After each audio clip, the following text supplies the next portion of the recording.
Irmãos, nós vemos uma situação muito comum. Pessoas reunidas orando por um propósito num só espírito. Mas quando aquilo que eles clamam se torna realidade, ficam incrédulos. E nós vamos tirar 3 coisas muito breves desse texto.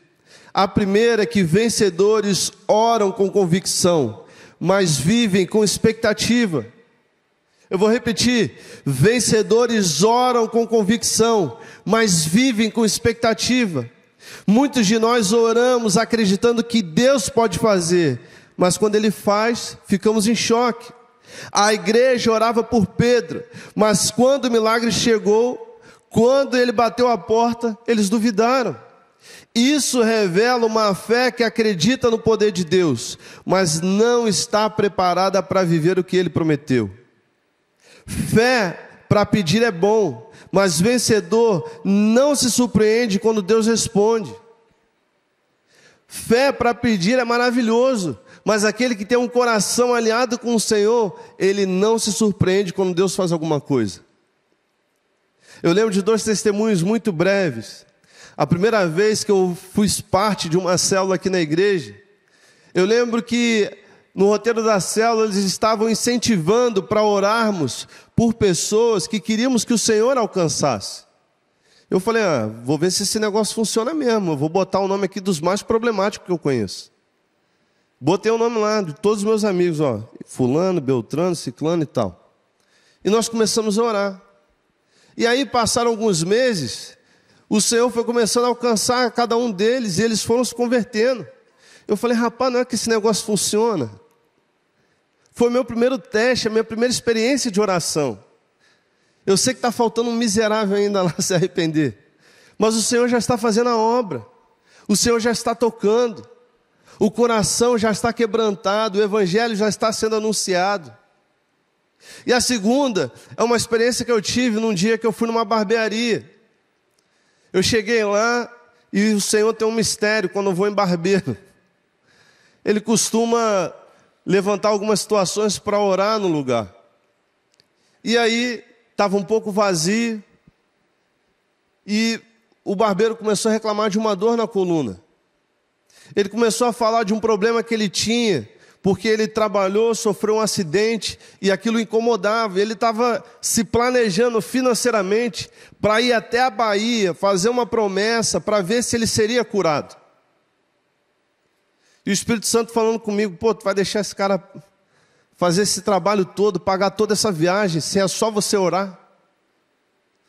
E aí eu comecei naquela luta com o Espírito Santo. Falei, Senhor, se é só eu orar, então me dá a oportunidade. Mantém esse lugar vazio, deixa eu orar por ele. Quando eu comecei a falar isso, entrou um tricolor, eu falei, misericórdia. Só que aí ele fez a barba ali rapidinho e foi embora. Eu falei, aleluia, agora é o momento. E aí eu fui, paguei o serviço para ele não achar que eu estava querendo barganhar algo. E falei assim, Odilon, deixa eu te contar um testemunho. Uma pessoa da minha família, aconteceu isso. Eu orei por ela, ela foi curada.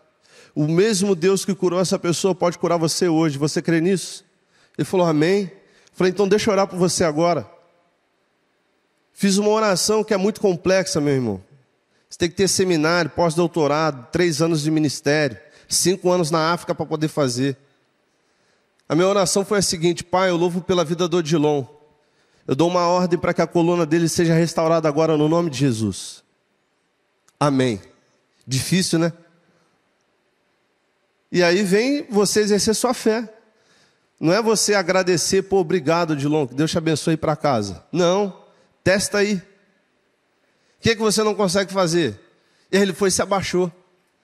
Quando ele levantou e arregalou o olho, eu falei, glória a Deus.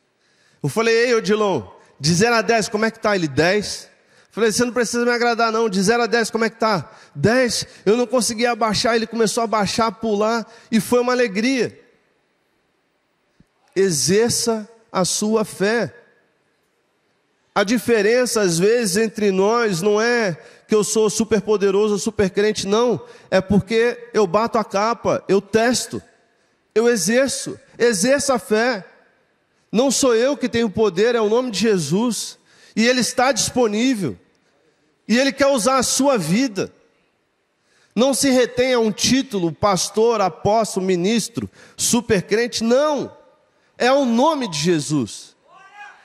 Quando eu voltei lá, 3 semanas depois, ele saía da barbearia e falava, ó, foi ele que orou por mim, eu fui curado.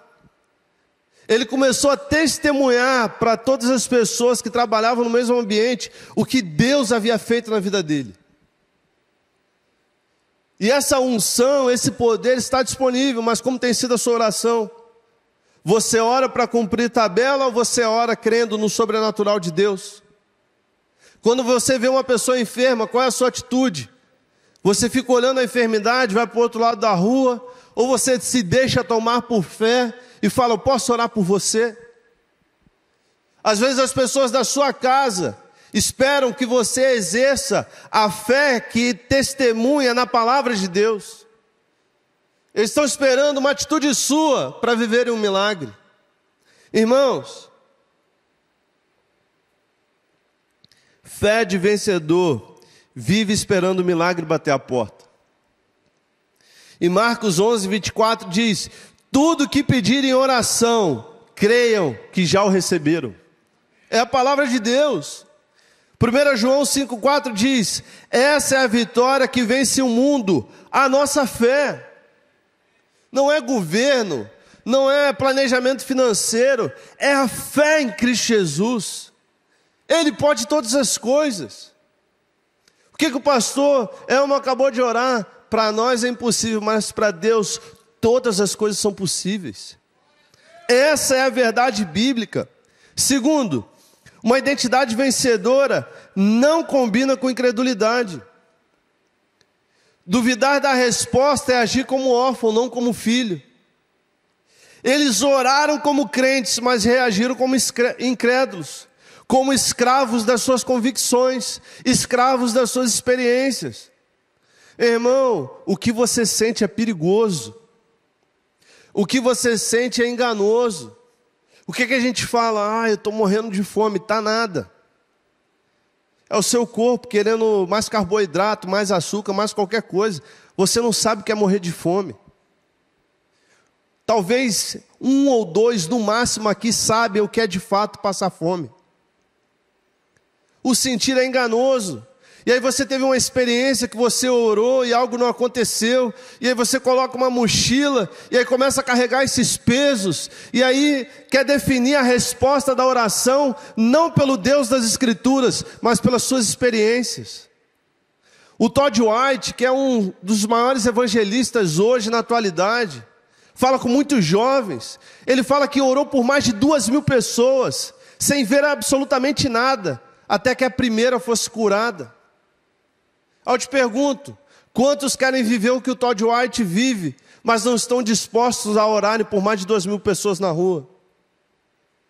Ele levava a filha, chegou uma hora que a esposa falou, vai sozinha, não quero mais que ela passe vergonha. E hoje ele tem testemunhos incríveis, você bota aí no YouTube, você vai ver um monte de testemunho. Mas a grande pergunta é, você está disposto? Se você começa a estudar a história de vencedores, não importa a área, você vai ver que eles são persistentes. Eles não abaixam a cabeça, eles têm um objetivo, eles têm um alvo. E eles não se preocupam com a adversidade, eles se prepararam para isso. Se você é um vencedor em Cristo, você vai se preocupar com o quê? O que você pode fazer para acrescentar 1 segundo sequer à sua vida? Absolutamente nada. Não sabemos nem o dia, nem a hora. O que nos resta é confiar no Senhor. O que nos resta é buscar a palavra de Deus, nos alimentarmos dessa verdade e caminharmos em fé.